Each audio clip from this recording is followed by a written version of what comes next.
Olá, Chuchu, tudo bem? Hoje vamos fazer uma revisão do módulo 4.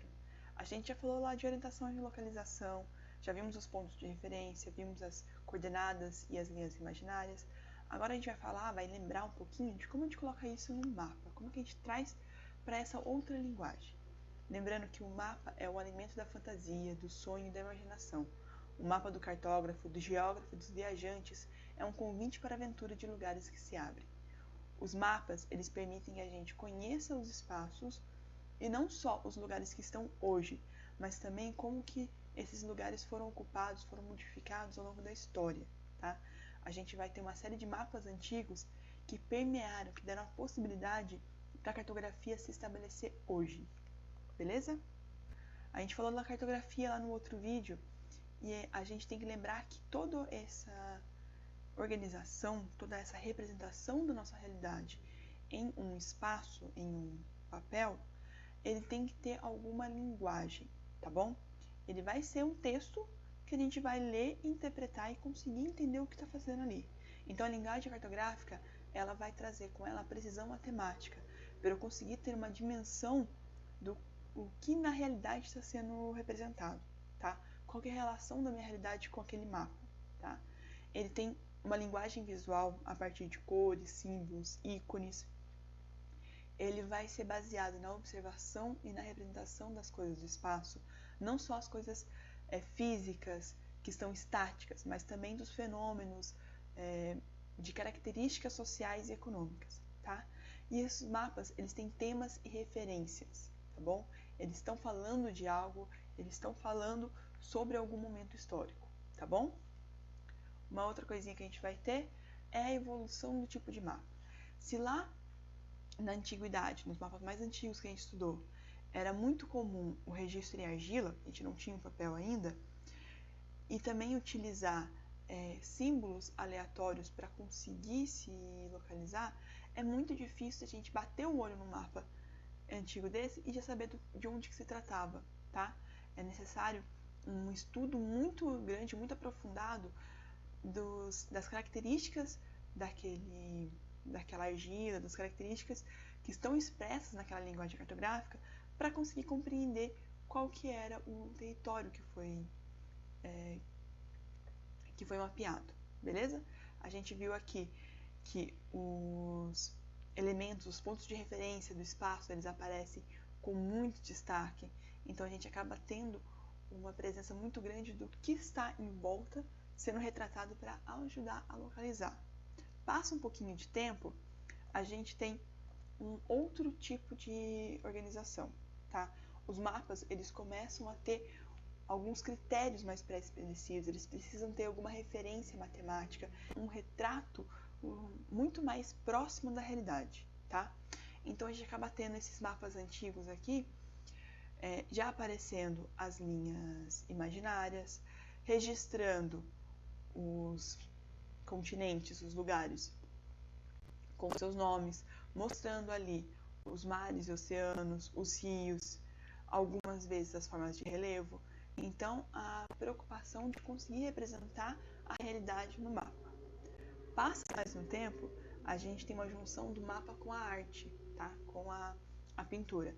Então, os mapas não é só o registro ali com as características cartográficas, como a gente pode ver aqui, uma impressão de esfera, as linhas imaginárias, aqui algumas rotas, os continentes destacados, alguns relevos específicos, tá?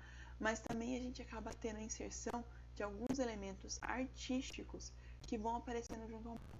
É uma junção da cartografia com a arte. Então aqui a gente tem os querubins representando os ventos, às vezes a gente tem monstros marinhos representando áreas de correntezas fortes ou de recifes, a gente acaba tendo também ilustrações de plantas, pessoas, animais. Então tudo isso aqui vai trazer cada um a seu passo, cada um a sua contribuição para a cartografia que a gente tem hoje, tá bom? Dessa cartografia a gente vai falar um pouquinho. Para a gente conseguir passar uma esfera, que é um ambiente 3D, que tem altura, largura e profundidade, para uma superfície 2D que tem altura e largura, é bastante difícil. A gente não vai conseguir fazer tudo certinho, não vai ficar idêntico à realidade, porque a gente está transformando uma bola, uma esfera, em um papel, tá? Para que isso seja possível, a gente utiliza as projeções cartográficas, tá bom? A gente vê em sala, são 3 projeções cartográficas, cada uma delas tem um ponto de referência específico ali no globo, e ela vai funcionar, vai ser para representar um tipo de espaço, beleza? Eu tenho a projeção plana, que é quando eu coloco como se fosse uma folha em contato com um ponto da Terra. Ela é muito utilizada ali para representar as regiões dos polos, tá? Eu tenho a projeção cilíndrica, é como se eu envolvesse a Terra com um cilindro, tá? Então a projeção dela vai ser assim. Ela é muito boa para representar o mapa mundi inteiro. E eu tenho a projeção cônica, que é como se eu colocasse um cone, um chapéuzinho, na Terra. Ela vai ter como referência mais algum outro paralelo que não o Equador. A cilíndrica tem como referência o Equador, tá? E eu posso utilizar ela para representar bem uma área pequena, um país ou uma região, tá? Ela vai dar essa facilidade. Lembrando que, como eu estou tirando uma superfície esférica e colocando no papel, eu sempre vou ter distorções, tá? Eu não vou ter todos os lugares representados certinho. Olha só aqui a diferença entre a Antártida nesse mapa e nesse aqui, tá? Tem uma diferença muito grande. Eu distorço todo o formatinho da Antártida, ela parece muito maior do que ela é, porque eu tive que distorcer uma região para conseguir representar melhor a outra. Belezinha? Uma das coisinhas que a gente vai utilizar para fazer o mapa é a escala. A escala é a relação entre as distâncias que estão no mapa e as distâncias no mundo real. Então, a partir da escala, eu consigo saber quantos quilômetros no mundo real equivalem àqueles centímetros que eu estou medindo no meu mapa, tá bom? Uma escala, ela pode ser gráfica, que é a que a gente mais viu nesse bimestre e vai acabar vendo mais nesse ano, tá? Que é essa que vem aqui no mapinha, onde cada espacinho aqui equivale a 1 centímetro, tá? Então, eu consigo saber que, por exemplo, nesse mapinha aqui, 1 centímetro no mapa equivale a 3 quilômetros na realidade, tá bom?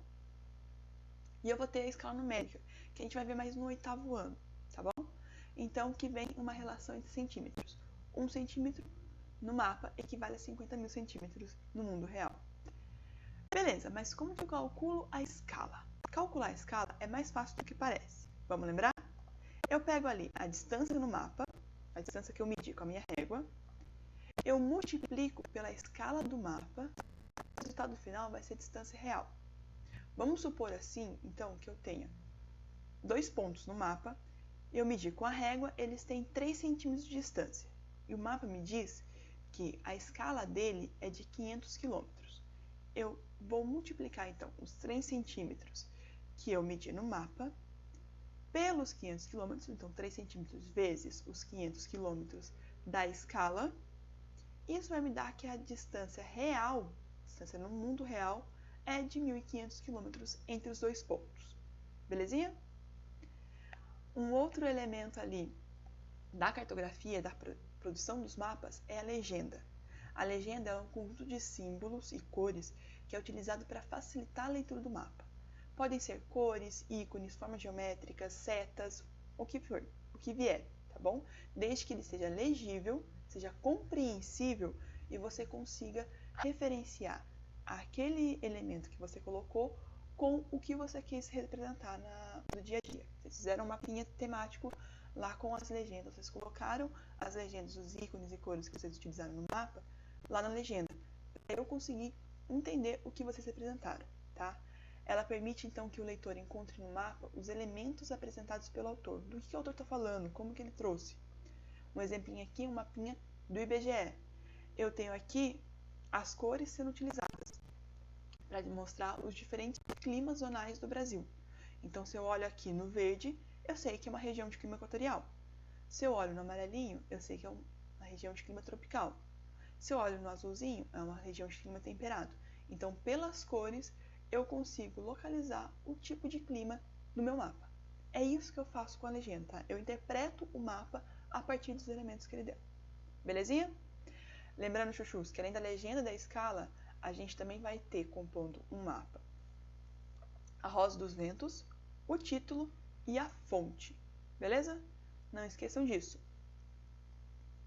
A gente fica por aqui, chuchus. Dá uma olhadinha no outro vídeo e bons estudos!